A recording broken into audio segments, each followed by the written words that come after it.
Bonjour à vous mes hockey fans, alors on se retrouve aujourd'hui pour un autre preview pour la saison 2021-2022 et cette fois-ci on s'attaque aux Kings de Los Angeles, une organisation qui est en reconstruction depuis aujourd'hui des années. Mais je pense que tranquillement mais sûrement on va commencer à voir le fruit de leur patience parce que c'est une organisation qui a peut-être le meilleur ou sinon un des meilleurs bassins de jeunes espoirs de toute la Ligue nationale de hockey. Et ce qui est assez intriguant chez les Kings, c'est qu'il y a beaucoup de leurs bons espoirs qui sont des joueurs de centre. Alors ça, c'est quelque chose qui est assez intriguant parce que les joueurs de centre, on peut les faire jouer à l'aile aussi, généralement. Un gars qui est capable de jouer au centre, normalement, est capable de jouer à l'aile. Ce qui est plus difficile, c'est de faire jouer un ailier au centre. Mais il en reste pas moins que cette organisation-là a quand même beaucoup de relève au niveau du centre, puis de la relève de qualité dans plusieurs cas, je dirais. En tout cas, plus que plusieurs autres équipes de la LNH. Par contre, là, dans les dernières années, ça a été quand même très difficile pour les Kings de Los Angeles. Fait que bref, il va falloir qu'on commence à bâtir une mentalité de gagnant à Los Angeles. Pour l'instant, c'est pas vraiment le cas. Alors, même si on a des vétérans qui ont connu la victoire, là, dans le cas de Kopitar Brown, puis Drew Doughty, Jonathan Quick, but still, il faut commencer à. On a une organisation qui a quand même beaucoup de jeunes déjà intégrés dans cette organisation-là. On a des jeunes qui vont arriver de la Ligue américaine aussi. Fait qu'on a quand même. On va voir l'équipe de demain là, très très bientôt là, pour les Kings de Los Angeles. Au niveau du coach, on revient avec Ted McLellan. De son côté, je vous dirais que McLellan, je dis bien, ça a été ordinaire l'année passée. Là, rien d'étincelant à aucun niveau. Peut-être un désavantage numérique qui est un petit peu plus intéressant, mais sinon, le DG, on y va avec Rob Blake, qui est déjà connu au travers de la LNH.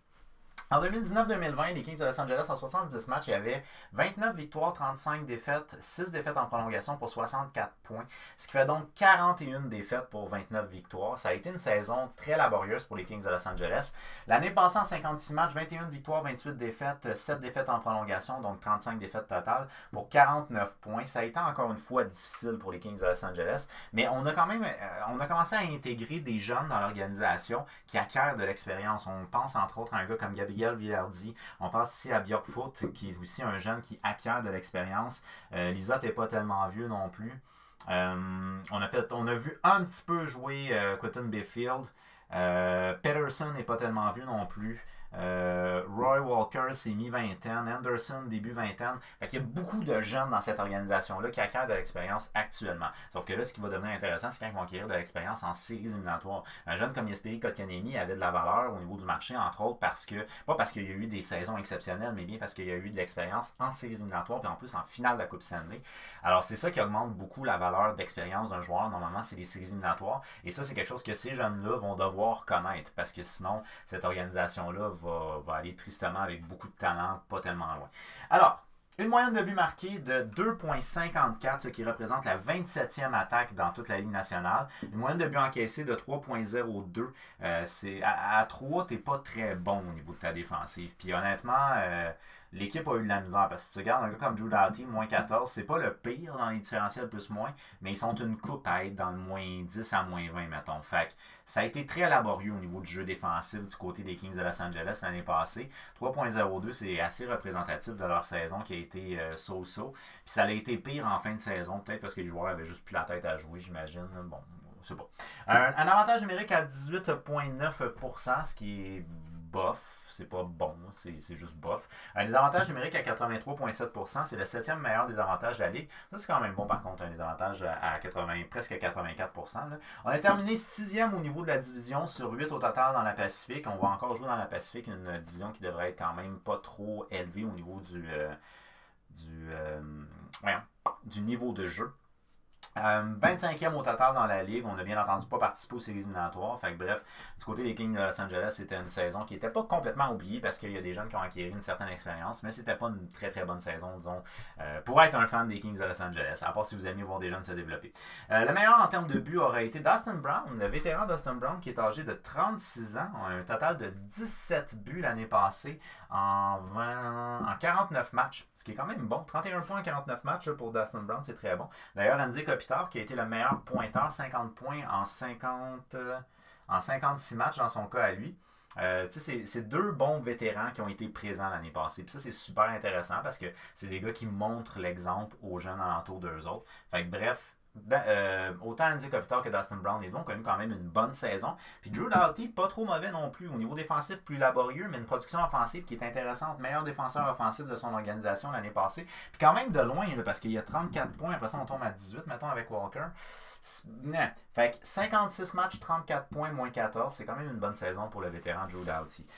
Sinon, ben, on a eu quand même une première saison qui n'était pas mauvaise, mais peut-être un petit peu décevante pour le jeune Gabriel Vilardi. 23 points, 54 matchs. C'est un jeune en qui on a beaucoup d'espoir. Là. Moi, je l'ai mis à l'aile, mais c'est un joueur de centre naturel. Il ne faut pas vous tromper. Là. Mais comme je vous dis, il y a comme trop de joueurs de centre dans cette organisation-là.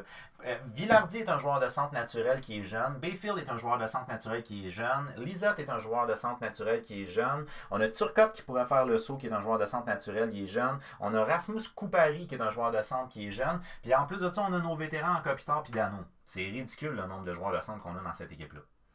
Puis qui ont du bon potentiel. Là. Je veux dire, c'est pas juste des jeunes, c'est que c'est des jeunes qui ont un bon potentiel dans certains cas. Alors bref, pour Vilardi, ça a été un petit peu décevant comme première saison, mais c'est pas catastrophique. Là. On va qualifier que c'est une bonne première saison, mais pour lui, c'est peut-être un petit peu en décas de ce qu'on aimerait voir, mais il n'y a absolument rien de perdu de son côté. Une saison qui a été quand même assez décevante pour Athanasiou, dans son cas, 23 points en 47 matchs, c'est pas vraiment ce qu'on s'attendait de lui. Du côté de Quayton Bayfield, Alex Turcotte-Kaliev, on va en parler tantôt, ceux-là, on ne rentrera pas tout de suite là-dessus. Calvin Pedersen. Calvin Pedersen, c'est quand même un jeune gardien de but qui semble avoir pris la place de gardien de but partant à Los Angeles. Et ça, c'est intéressant pour la suite des choses parce qu'on a quand même Jonathan Quick qui est un auxiliaire d'expérience du côté des Kings de Los Angeles. Mais avec ses 35 départs versus 22 pour Jonathan Quick, on semble croire que Calvin Pedersen a pris le relais comme gardien de but partant. Dans le cas de Quick, j'ai vu qu'il est encore sur la liste des blessés. Je ne sais pas quand il revient. Fait que j'ai quand même mis un troisième gardien au cas où, parce que je sais pas ce qui se donne dans son cas lui. Alors, au niveau des jeunes qui vont être à suivre cette année, qui devraient avoir des chances au minimum, selon le training camp, d'intégrer l'alignement LNH dès cette année. On pense entre autres à Quayton Bayfield, un joueur de centre de 19 ans qui a joué en grande partie dans la Ligue américaine l'année passée. En 32 matchs, il a 8 buts, 12 passes, 20 points. Dans le cas de Bayfield, Turcotte et Kaliev, les trois, c'était leur première saison au niveau professionnel.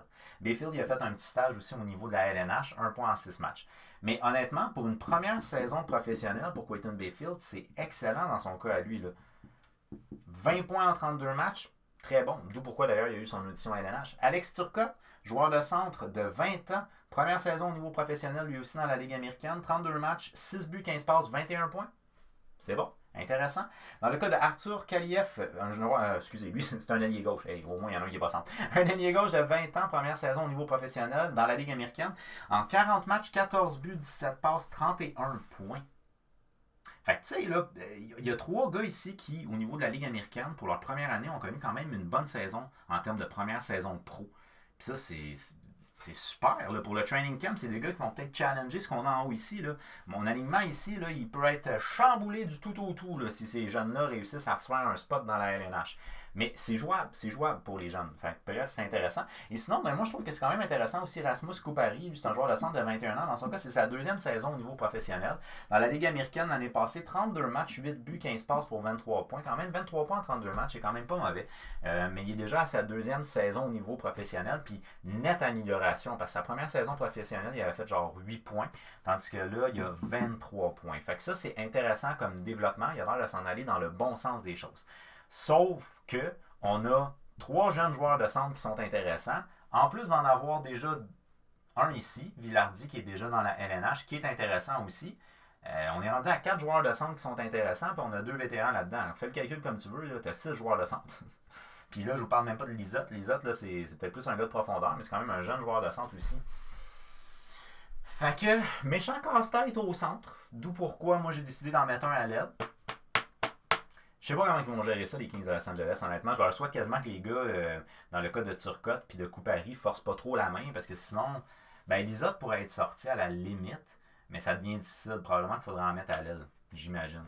Puis Kaliev, lui, je pense que c'est jouable, honnêtement. Là. Je ne l'ai pas mis dans mon alignement, mais tu as quand même d'autres là, qui peuvent challenger avant lui pour être dans l'alignement LNH. Là. Mais il a connu une très bonne saison dans la Ligue américaine. Fait que c'est challengeable, tout dépendamment de son training camp. Alors, ça, c'est l'alignement que moi, je vous le propose. Ça ne veut pas dire que ça va être l'alignement de l'équipe, mais je pense que ça a à peu près du sens dans ce sens-là.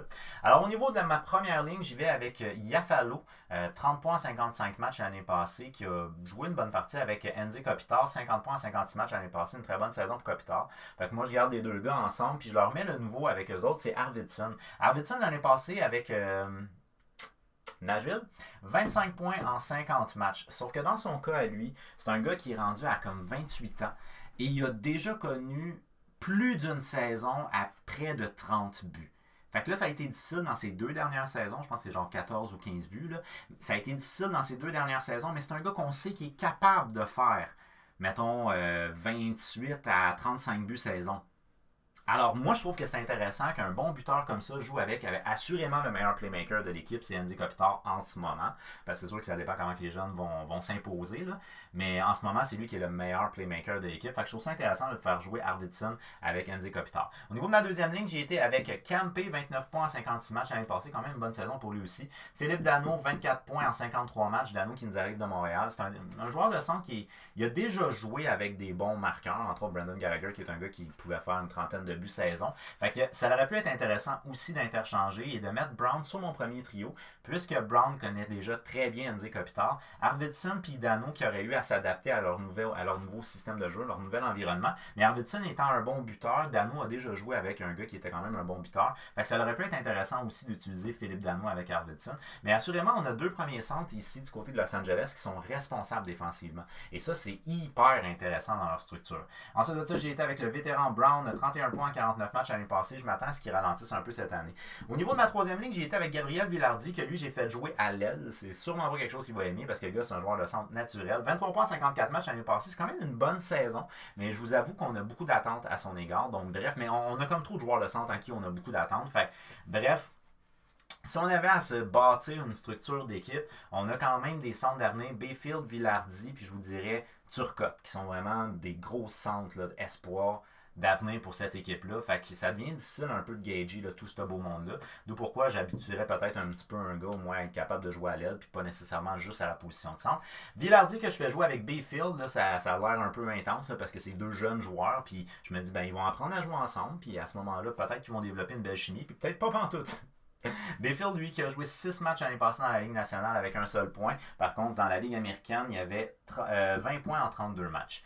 Que je fais jouer avec Athanasiou, c'est un jeune vingtaine, fin vingtaine environ. Fait que c'est quand même un gars qui n'est pas trop vieux. C'est un jeune vétéran, on va établir ça comme ça. 23 points en 47 matchs l'année passée, une bonne production offensive quand même. C'est un gars qui a été décevant pour son statut, mais c'est quand même pas tant mauvais. On va parler d'environ 0,5 en termes de points par match. Là. Fait une saison complète de 82 matchs, on s'attend à peut-être une quarantaine de points. Fait que bref, de jouer avec ces gars-là, pour moi, aurait à peu près du sens au niveau de la production offensive. Ça aurait pu être intéressant aussi de voir un Dustin Brown jouer avec les 2 jeunes. Au niveau de son leadership, ça peut être super intéressant. Mais c'est ça, comme je vous dis, là, les lignes, à part peut-être Kopitar, Danault, que je pense sont assez solides, Iafallo probablement aussi, mais en tout cas, on peut jouer avec pratiquement toutes les lignes, là, puis c'est interchangeable. En termes de quatrième ligne, j'y vais avec le gars dérangeant, Brandon Lemieux. Il a joué très peu l'année passée, 18 matchs, 4 points.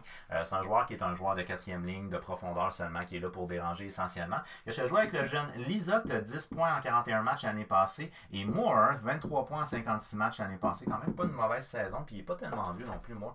Il a mis 20 ans dans le cas de Moore.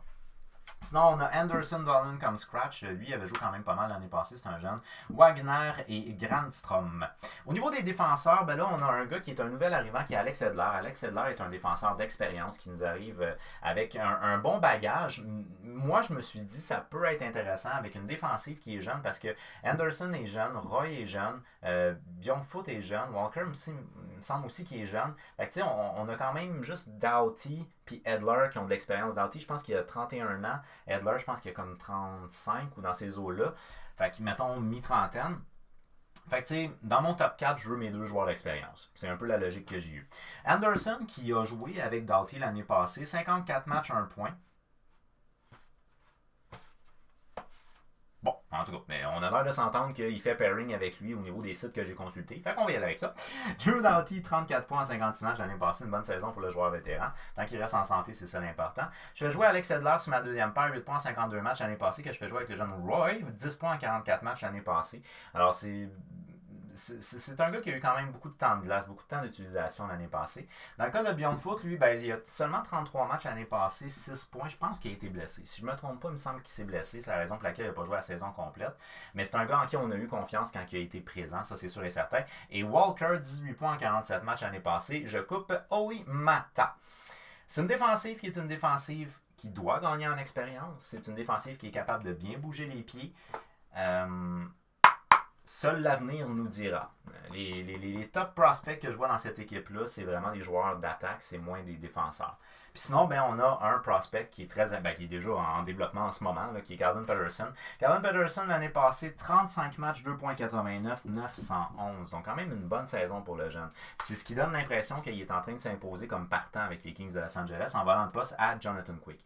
Mais là, à ce moment-là, on a Jonathan Quick qui est un gars qui a connu les bonnes années des Kings de Los Angeles avec des gars comme Kopitar, avec Brown, avec Drew Doughty. Fait que c'est un gars qui peut peut-être justement le pousser à gagner en confiance, mettons, à la position de gardien de but partant, parce qu'il y a un bon potentiel, on croit en lui à Los Angeles, puis si on y va peut-être tandem, et sinon Patterson devrait être le starter pour cette année, en tout cas, à moins qu'il se plante en début de saison, là, ça serait possible. Jonathan Quick, l'année passée, 22 matchs, 2.86, 898, mais comme je vous ai dit, il est marqué encore comme sur la liste des blessés, fait que je ne sais pas.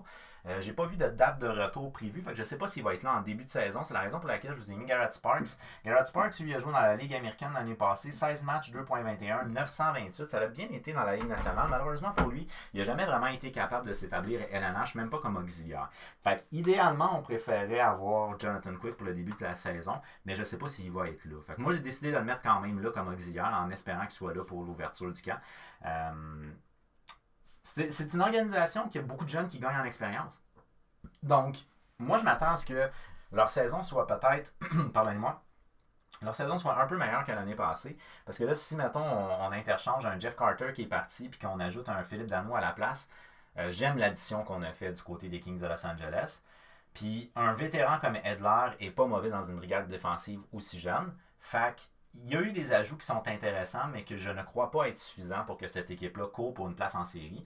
Mais je pense quand même qu'ils pourraient connaître une saison peut-être un peu meilleure que ce qu'ils ont connu l'année passée.